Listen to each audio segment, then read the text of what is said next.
சர்வாங்காசனம். சர்வம் என்றால் அனைத்தும் என்று பொருள். அதாவது உடலினுடைய அனைத்து அங்கங்களும் இதன் மூலமாக தூண்டப்படுவதால் இதற்கு சர்வாங்காசனம் என்ற பெயர் வந்தது. இந்த ஆசனம் ஆசனங்களின் அரசி என்று புகழப்படுகிறது, அதாவது ராணி என்று அழைக்கப்படுகிறது.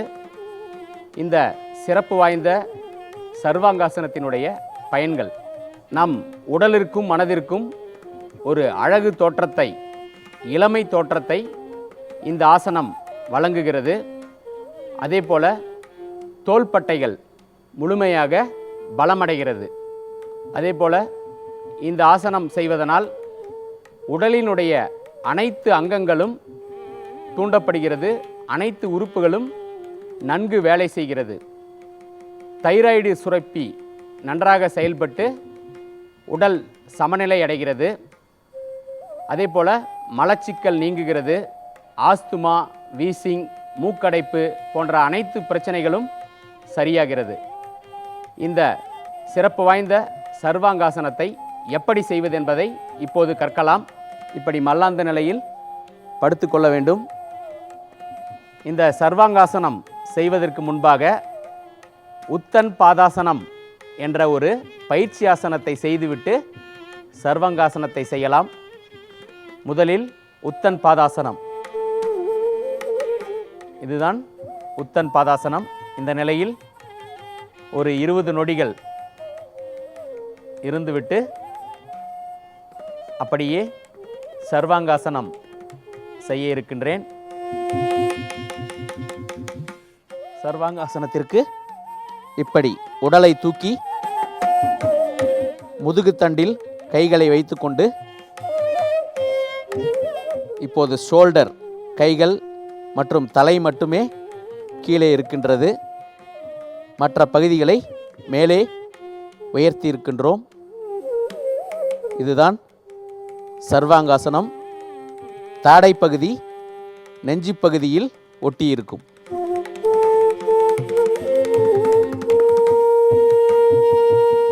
இந்த நிலையில் ஒரு அரை நிமிடம் வரையில் இருந்தால் மிகவும் நல்லது.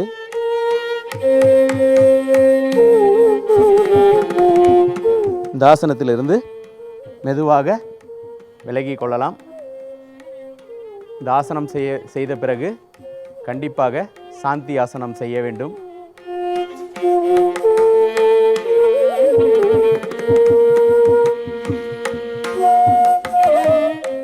இந்த சர்வாங்காசனத்தை மறுமுறை எப்படி செய்வது என்பதை இப்போது பார்க்கலாம். மல்லாந்த நிலையில் படுத்துக்கொள்ளுங்கள்.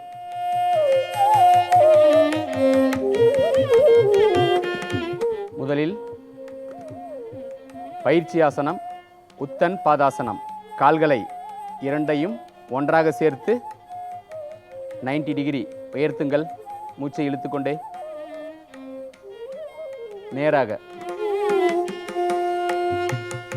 முட்டி பகுதி வளையாமல் நேராக நிறுத்த முயற்சிக்கவும்.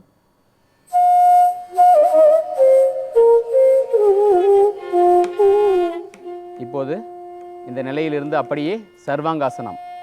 உங்களுடைய முதுகுத்தண்டை பிடிக்க வேண்டும். கைகளை கொண்டு அப்படியே கால்களை மேலே உயர்த்தி கால்களை நேர்படுத்தவும். இந்த நிலையில் ஒரு 30 நொடிகள் இருந்துவிட்டு மெதுவாக மூச்சை விட்டபடியே கைகளை கொண்டு மெதுவாக உடலை கீழே இறக்கி வைக்கவும். இப்பொழுது சாந்தியாசனம் கொண்டு உடலை அமைதிப்படுத்திக் கொள்ளலாம். மெதுவாக பழைய நிலைக்கு திரும்புங்கள். இடதுபுறமாக சரிந்து. இதுதான் சர்வாங்காசனம். அடுத்த யோக நிகழ்ச்சியில் அலாசனம் என்ற ஒரு சிறப்பான ஆசனத்தை கற்கலாம். நன்றி, வணக்கம்.